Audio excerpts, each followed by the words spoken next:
Hello guys! Magandang hapon sa inyong lahat. I am Shin Rodriguez, pamasagal siya of Faith Healer Ozo at our reader. So ngayong hapon na to, tignan natin ano kayong sabihin ng ating mga gabay. So this is an urgent pasilip. Urgent pasilip para sa ating Vice President na si Sara Duterte. Hagilapin natin at tuklasin natin maaaring masagap natin sa energy niya.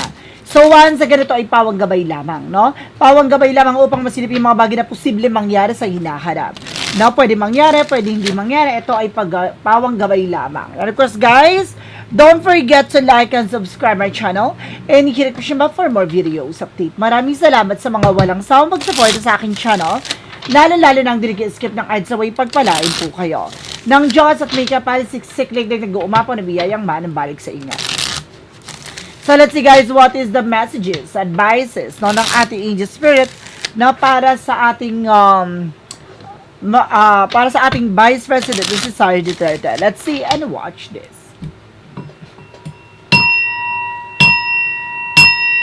Hagilapin natin at tuklasin natin maaaring masagap natin sa energy niya. Let's see. Let's find out guys. I just heard it. Please give an information po. So there's a Five of Cups. So there's a disappointment. No, may mga losses, regret, no, maaring may mga mistakes pa, no, na maaring nagawa, or maaring magagawa, or maaring mangyayari.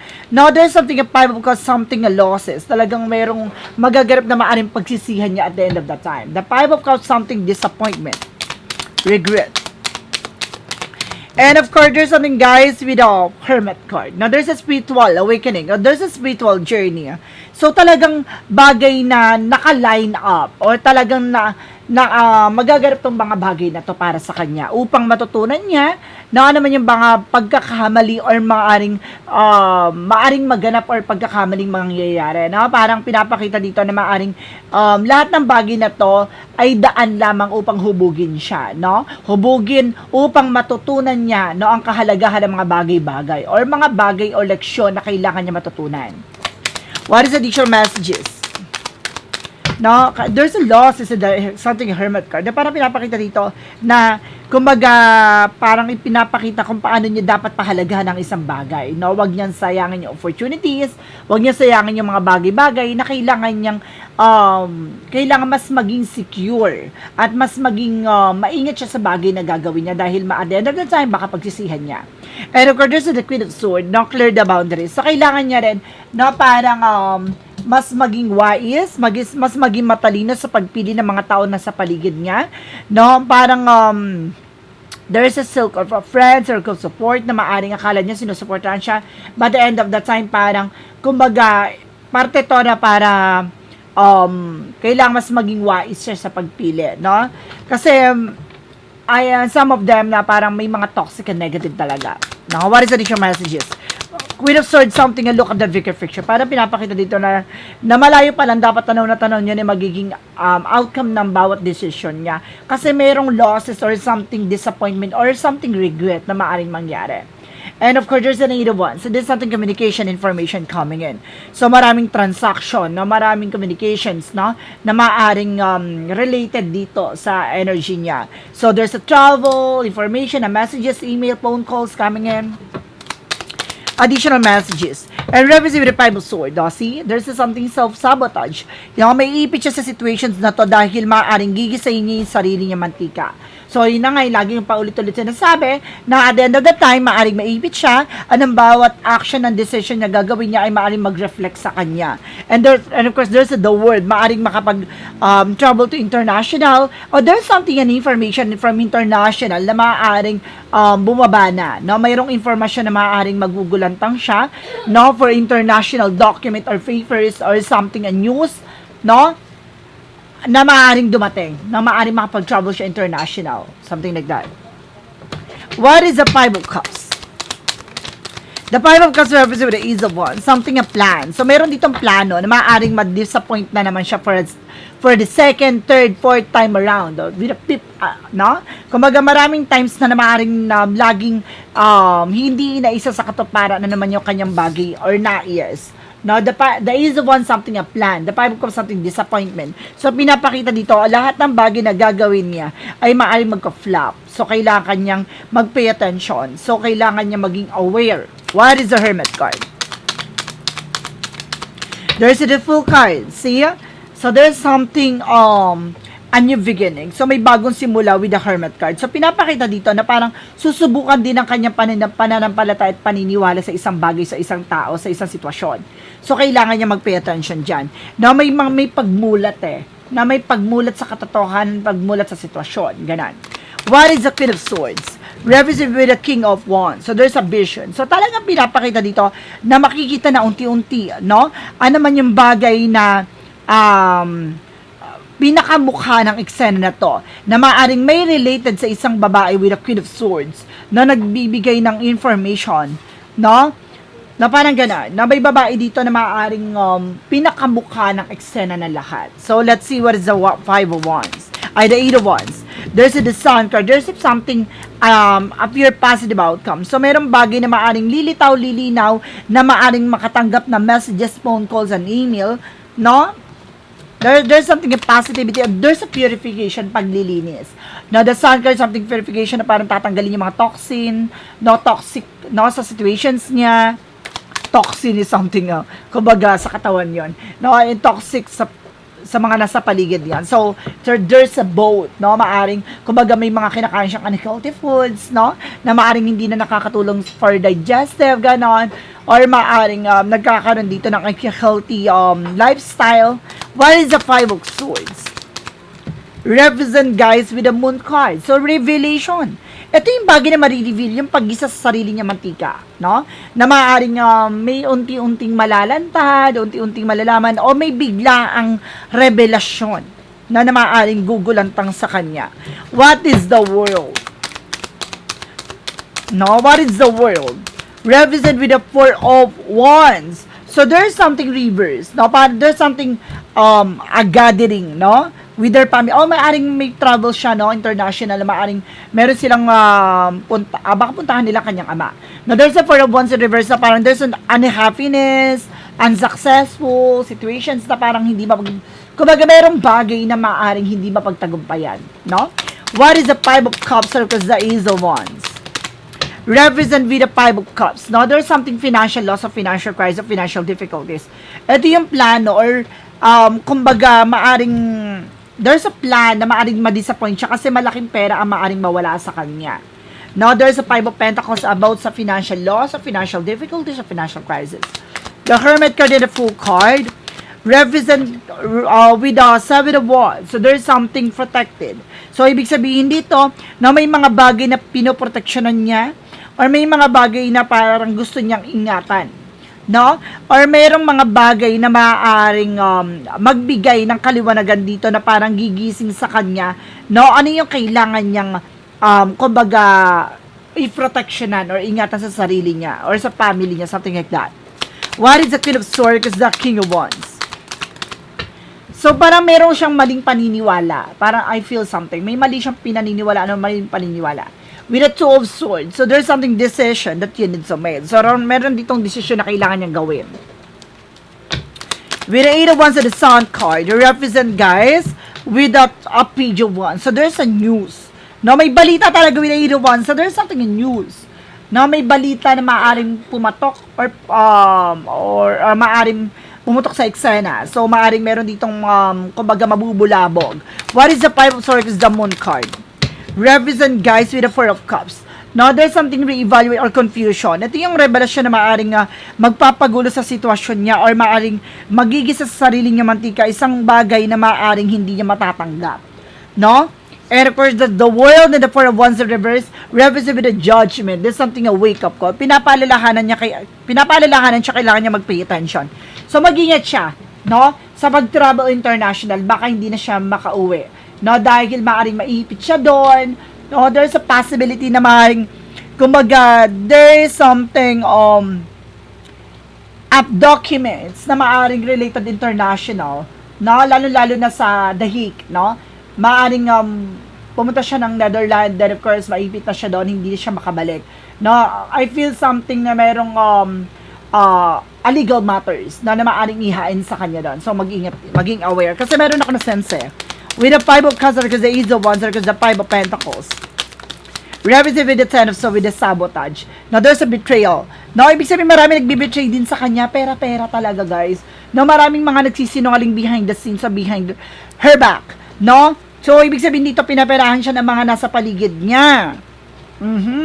Especially yung mga kumbaga legal counsel or something like, parang mayroong kumbaga nasa paligid niya na maaaring pinaperahan na lang siya, ganun. With the Hermit card, because the Fool card with the Seven of Wands, represent with the Six of Cups, there's a past situation coming back. So meron ditong bagay na maaaring maungkat or maaaring mabulabog, no, na maaaring magigising sa katotohanan kung ano man yung bagay na iniingat at pinaproteksyonan about sa nakaraan. So meron tong with the past situation of familiarity.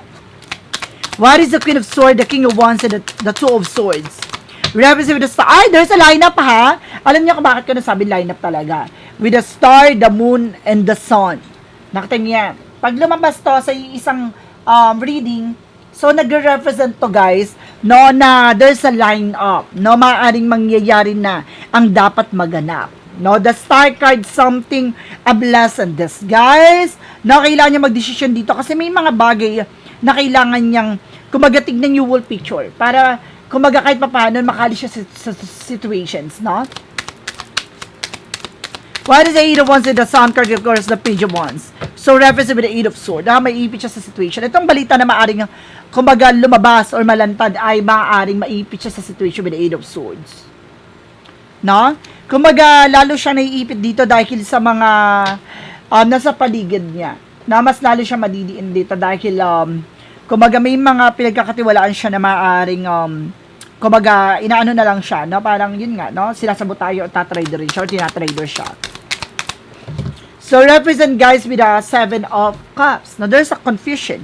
Ito yung magpapagulo sa situations niya na hindi niya matatanggap na maaaring magpapagulo sa eksena niya na maaaring gigising sa sarili mantika. With the Five of Swords, the Moon card, the Five of Swords, something self-sabotage. The Moon card, something revelation. The Four card, something confusion. No, parang hindi matanggap, no, for something an offer, ganon, or for happening, no, there's something re-evaluate na parang kailangan niya pag-isipan mabuti, ganon. And of course, the Seven of Cups, something confusion. So, ito yung nagpapagulo sa sitwasyon or magpapagulo sa eksena niya. What is the word in the Four of Wands reverse with a Judgment?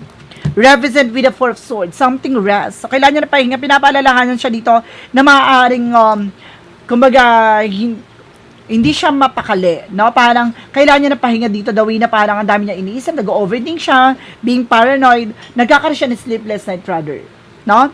What is additional messages? Na ano maaaring mangyari for impeachment trial, no? Hearing sa kanya or else, or ano yung magaganap doon for impeachment. So, let's see, guys. Angels, let's give me information. With, so, may lalabas na resulta, guys. Now, there's a collaboration. There's a collaboration with the Three of Wands. Now, there's a waiting for chef. So, mayroong bagay na mapagtatagumpayan. Ano itong bagay na mapagtatagumpayan? Mapagtatagumpayan ba yung impeachment? Or mapagtatagumpayan ba na hindi matuloy or something? Now, let's see. Gusto ko, kasi there's a 6 months for victory. So, magtatagumpay. No? Gusto ko malaman. Is it a good or bad? So, there's an Eight of Pentacles. There's a High Priestess. May hidden agenda. There's an hidden agenda dito. And there's another sword. Bibilis na rin ang takbo ng sitwasyon. And there's an Eight of Pentacles. There's a working on it. So, talagang tinatrabaho na. Or talagang, kumbaga, wala na makakapag, makakapagpigil pa. There's a forwit na talaga. No? And of course, there's something at Two of Pentacles na magdadala ng balance.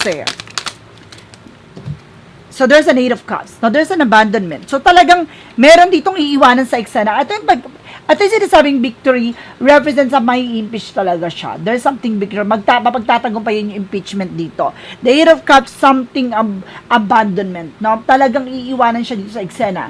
No? Kailangan niya makaalis dito sa eksena na to. Parang ganun. So, let's see. So, meron mga nasa paligid niya na parang tatrade rin siya at the end of the time. Parang ilalaglag siya. Parang kumaga, wala ng choice, gato ganyan. So, yun, there's a possibility na ilaglag siya sa eksena.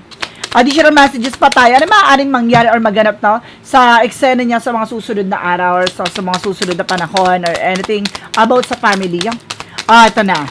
Now, about sa family, there's a Ten of Pentacles. Now, about sa will. Now, properties, documents. Now, because this is something a Queen of Wands. Now, meron lakas loob at tapang ditong, kumbaga, kumpiyansa. Na merong confident. With a Six of Swords, there's a transition, pero meron daw dito parang nililipat. No, na parang mga properties or something names, no?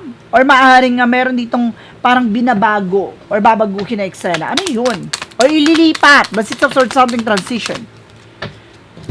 And there's a Death card. So, something an ending. And the Ace of Swords, something a mental clarity. So, magbibigay ng kaliwanagan to. So, meron dito mga nasyegi. Doon nata ano sa mga namatay na tao, na papangalan or anything. So, meron daw dito tungkol sa Death card. So, something an ending. So, about sa family matter, meron daw ditong mga bagay na maaring matapos. Ay, meron ditong death card. May mamamatay or something sa family niya or something, anything. No, maaring magkasakit, ganon. So, mag-ingat lang. No, meron ditong ako nasa-sense na hindi ka aya-aya. No, with a death card. Ayan na, death card daw. Sinasabi ko, sinasabi ng baraha. So, let's see, what is additional messages? Additional messages tayo. Ano pa yung maaring masilip natin sa energy ng ating Vice President? About sa kanyang career, ayan, there's a Ten of Wands, something burden, obligation, responsibilities, no? Patong-patong na obligation, responsibility about sa career. With the Tower moment, there's a chaos, masisira ng kanyang career, naguguho na. And there's a Three of Cups, not because of these tatlong babae. So, ibig sabihin dito, ang pagguho ng kanyang career ay pagguho din ng tatlong babae na to. Ibig sabihin, malalantad, no? Ang pagkakakilala ng tatlong babae na to. Let's see. Additional messages pa tayo for a shadow work represent what?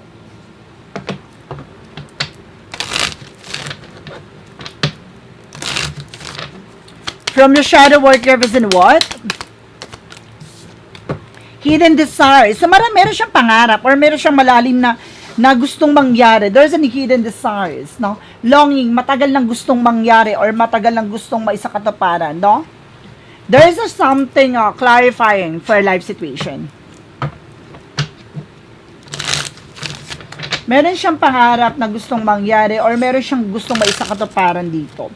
Your deepest desires hold the seeds of your potential. So, may potential sana siya na para maging malago. Nga lang, kumbaga, once kasi na parang kinakain ka na ng ganong eksena mo, minsan nakakalimutan mo na, no, what you're going to do, anong kailangan mo talagang kumbaga, ano yung purpose mo, gana. Let's see what is a clarifying for a life situation. One last move. Isa na lang ang galaw na eksena ang gagawin niya dito. So, kumbaga, isang na lang to, isang bagay na kailangan niya na lang gawin. Ganon. You have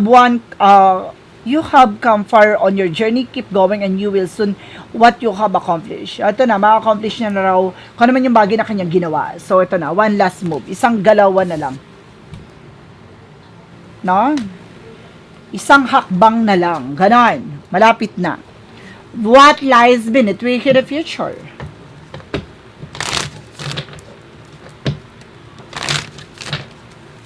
From what lies beneath the future? Anger management. So, kailangan niya talaga mabalance, no, ang kanyang, kumbaga, pagiging, yung temper, diba? Yung pagiging mainitin ng ulo. So, there's something anger management. At the same time, there's already knowing the tea. So, parang may mga bagay na parang alam niya na yung magiging outcome. Alam niya na. And there's something, total drama action. Kita niya yan?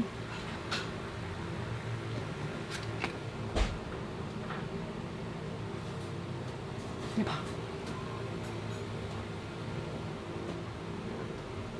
Diba? So guys, this is something urgent pasilip na para sa ating Vice President na si Sara Duterte.